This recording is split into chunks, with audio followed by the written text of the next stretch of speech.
Red, blue, and magenta Bullet Points Nation, the great Michael Loftus. Judd Dunning over there. Welcome aboard, everybody. Are you ready for another episode of the Bullet Points? West Coast. All right. Here's what we're going to do. We're going to run down the top 4 stories in the news. We're going to throw in a wild card. How much time do we have per subject, Judd? 2 minutes with 15 seconds to wrap up, Michael Loftus. All right. We should probably roll a title package right about now.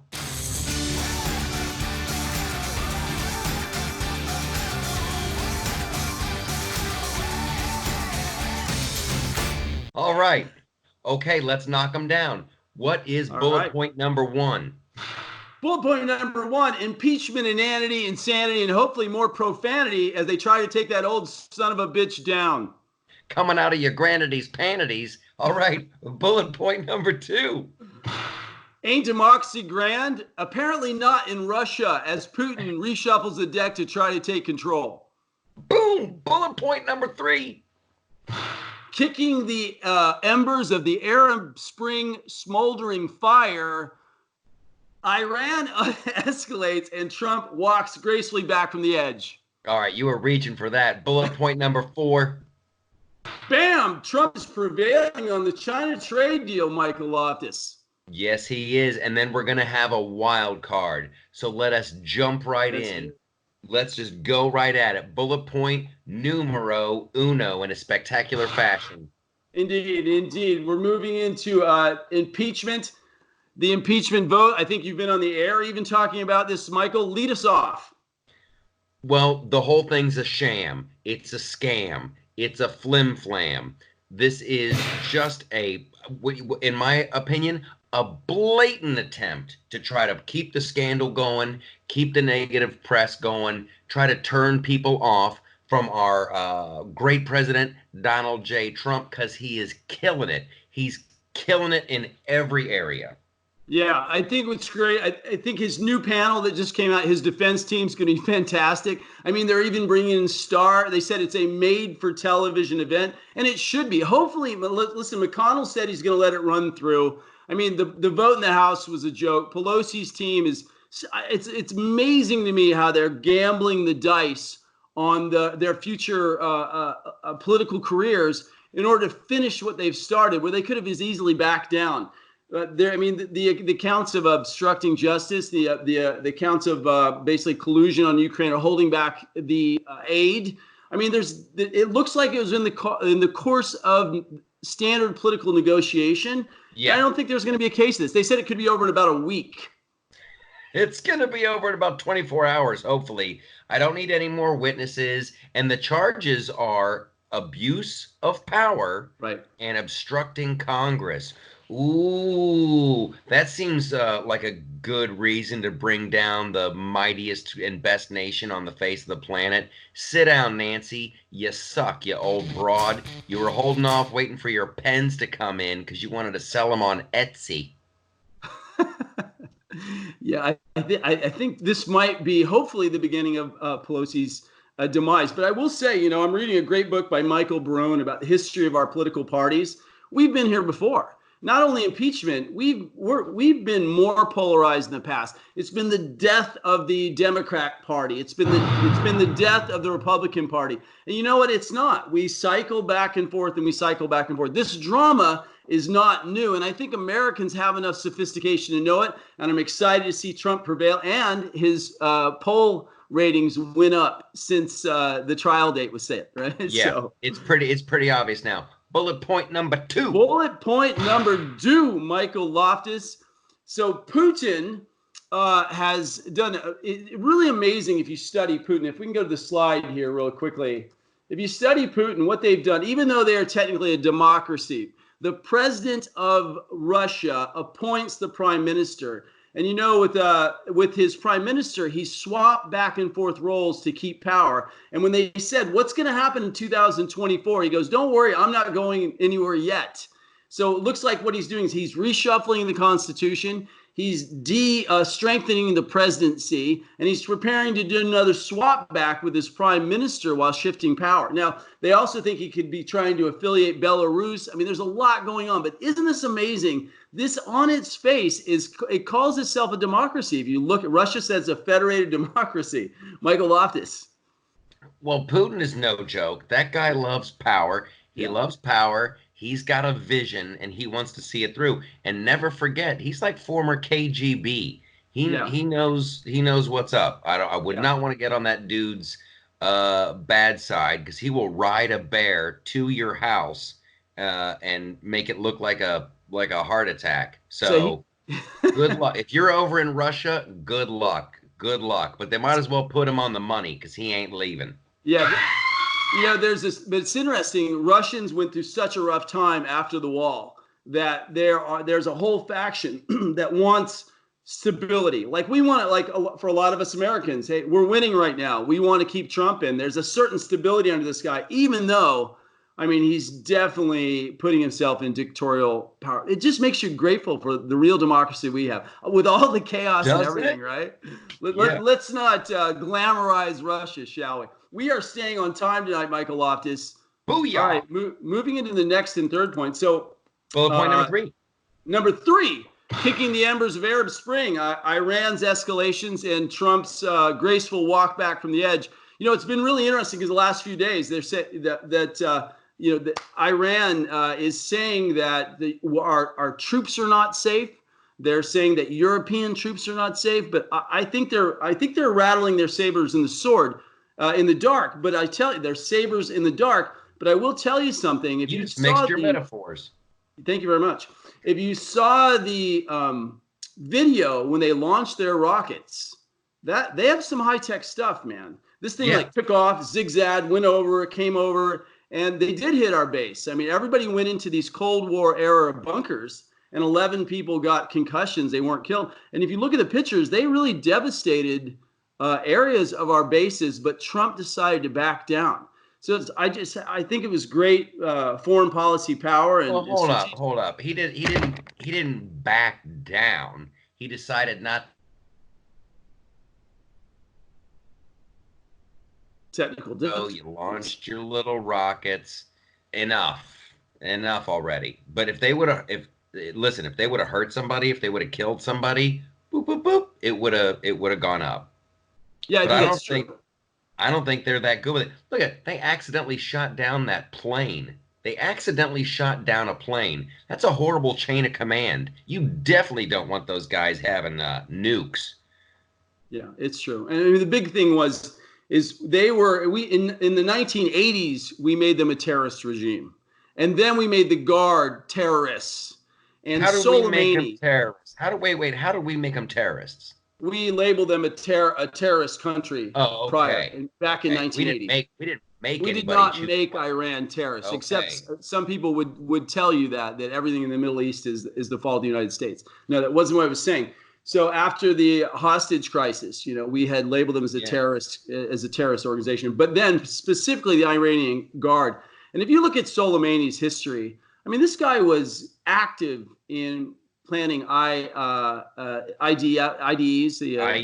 I mean, he was doing everything he could to create chaos. So I think it was great that we took him out. Right now, what's going to happen with the sanctions, which are ratcheting up? Their nuclear facilities are ratcheting up. I think an imminent co-action with Israel, but hopefully more subtle underground.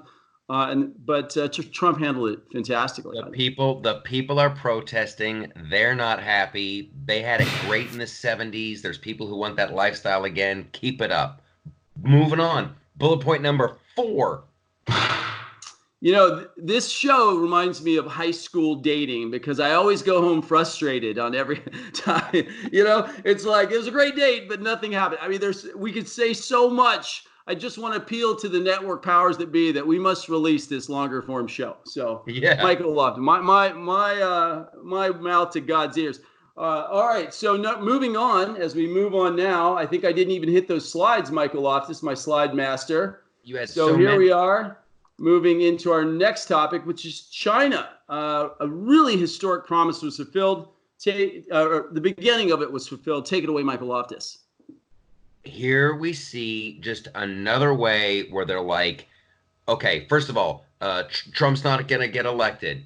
Trump's a Russian agent. The stock market will crash. The trade war is going to end life as we know it. He can't renegotiate. Oh, it's horrible. And boom, he's done it. He's literally selling rice to China. That is completely cool.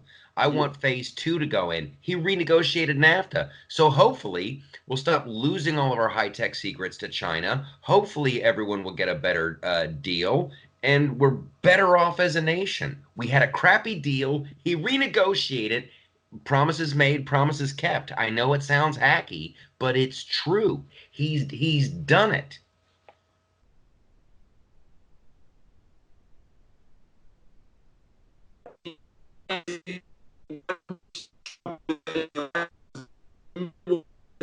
College educated, so the working force. The Midwest had always swung back and forth a lot in the past. And this by getting in trade. He even said earlier that one of the main reasons he ran trade imbalance. But what I love about it is China said, hey, we look at you instead of output, right? Because if they're forced, they have 10 days, 21 days, and 41 days for trade and intellectual violations, which is the biggest reason. So we give them, they're no longer currency manipulators, even though they are. We gave that concession on the world stage, right? And then 200 billion of agricultural to be purchased, freeing up of capital markets in order to make the trade easier. I mean, it's the beginning. We'll see what happens because there's still a lot of tariffs in place. This is complicated. I don't think most politicians even fully understand trade. I think that's what we got. And people say, "Oh, your show's just so pro-Trump, and you're just a talking piece of the right." I get that from people that watch our show that I know intimately. And the truth is, he's doing well. I think this is achievement 291, Michael Loftus. I mean, I continue. Show me some bad achievements. I'll start trashing Trump. All right, moving on from our producer probably has some event this evening, swirling through the downtown streets of Los Angeles. All right, moving into our promo time, Michael. It is promo time. We're going to talk about how fantastic we are. Judd, give me an update. First of all, let's go ahead. Michael Loftus, after you. Oh, I'm hoping that on next week's show, on next week's Bullet Point, I can announce an air date for the Freedom to Laugh comedy special on Fox Nation. And I'll have some more live dates to announce. Those are coming up too. And things are popping. Things are popping at theloftusparty.com. We got politics, we got entertainment, we got some hot takes. So come on over and party. I love your analysis of news. News cannot be too dry. I mean, if you could take beauty in news, go to theloftusparty.com. Thank you so much. A lot of beautiful. Michael is a great appreciation of the of all people. How's that? All things artistic. We got movies, we got music, we got I wish I could be more humble about it. I can't. It's the best website known to man.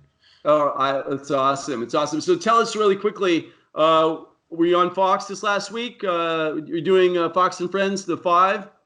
Going to be coming up on Fox and Friends on Monday, maybe. I'm on hold. And then Friday, we're doing a live show, Fox and Friends.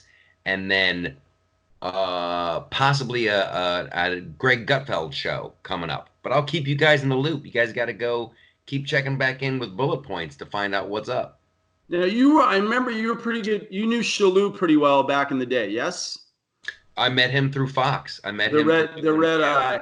I have to say, Greg is getting funny. I've been watching Greg for a long time. He's been funny. He's finally, years ago, he used to be kind of dry. You're almost, but he's getting Michael Loftus funny. I mean, he's starting to get to your level. Greg watches this. I'm sure he'll love it. Really, his show's getting better. I am enjoying it. So I look forward to seeing you on it, man. He's doing great. What's going on with the book, man? When's the book come out? The book is, the book is going out there. As we said from the beginning, that, publishing is mostly a left-leaning world, and we're just going to keep our heads down and get it out there. If not, we might self-publish in March, but I don't think so. We'll just keep going out there. We're getting some great people. Michael Knowles gave us Michael Loftus gave us a review. Lowell Coffey. I mean, we have some people, Evan Say It. People have actually read the book and loved the book, and we're just going to keep going. That's great. You just got to keep knocking on those doors, man. Woo-hoo! And somebody's going to say yes. Michael. It can't be any different from selling millions of square feet of real estate or comedy on a daily basis. So you just got to put it down. Okay. So moving on now to our weekly wild card. And I think just because you have a great Bernie, I chose this topic. So everybody, it's still running. It's still major news that the conflict with Tom Steyer there between Bernie and Elizabeth Warren. Michael Loftus, your thoughts? Imagine Elizabeth Warren throwing Bernie Sanders under the bus. I think you just called me a liar on TV. I can't believe this lady. I can't believe that anybody believes her. She lied about being an Indian. She lied about getting fired from school. She lies. And now she's like, yeah, he said a woman can't win. And poor Bernie just said, I'll talk about it later. We don't have to do this here. We'll talk about it. It was like he was being cornered. And then he broke. He's like, you too called me a liar. He had to get that in. Oh, what are you talking about? Now that was my question. Did she? I didn't see her calling him a liar. So I think he just went into a good, Jewish retort. He's like, hey. Yeah. It's interesting. It really destabilized. They were already hurting in the polls. Yeah. Biden has got such weaknesses, but people want some kind of sense of normality that have TDS, right? He's basically the anti-TDS candidate. But I mean, these are real socialists, man. There's a reason that the Socialist Party and the Populist Party failed in America and never came to fruition. This is what they're running on, redistribution. So I think it's great they're suffering. And what do you think if Bernie gets in office? What if Bernie starts to be the head against Trump? What are your thoughts? Oh, I'd love it to be Bernie. Then it's just night and day. Do you want to be a slave to government or do you want freedom? It's that simple. But see, Elizabeth Warren can't beat Bernie on policy. She can't out Bernie. So she's got to do some kind of personal attack. And then notice that CNN made that piece of video available really quick. That's home cooking. CNN wants it to be Elizabeth Warren. Everyone. This has got home cooking written all over it. And so I think the Bernie bros are going to get super fired up because they're trying to rob Bernie Sanders yet again. How many times is he going to be robbed? I said we'd mention this. I think it's interesting. What's immediately in the dust is Project Veritas and James O'Keefe's work, where he, got the Minnesota head of Bernie's campaigns, like, we're going to burn it down. And he had to turn him into the FBI. I mean, there's the face of his base. It's Antifa. It's people who want to deconstruct the system. These are not socialists looking for parity of community goods and services so the worker's not oppressed by the corporate man. These are hellraisers, man. They just want to deconstruct and burn down the system, or millennials that don't know history. I mean, I'm sorry, but it's still a fact. I mean, you can just go. You don't have to go far back to see government repression. They're all like Heath Ledger's Joker in The Dark Knight. He's like, it's not about the money. It was never about the money. Some people just want to watch it burn, feel the burn.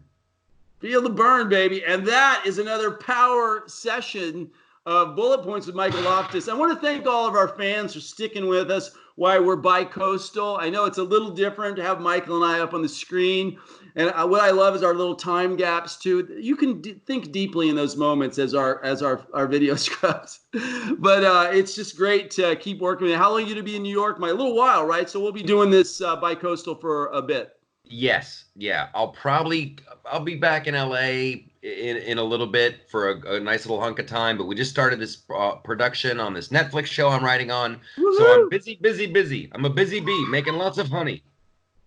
So go ahead and say goodbye to America for us, Michael Loftus. You know what, America? It's not goodbye. It's see you later. Because bullet points and single shot, we're not going anywhere. We will use all the technology available to man.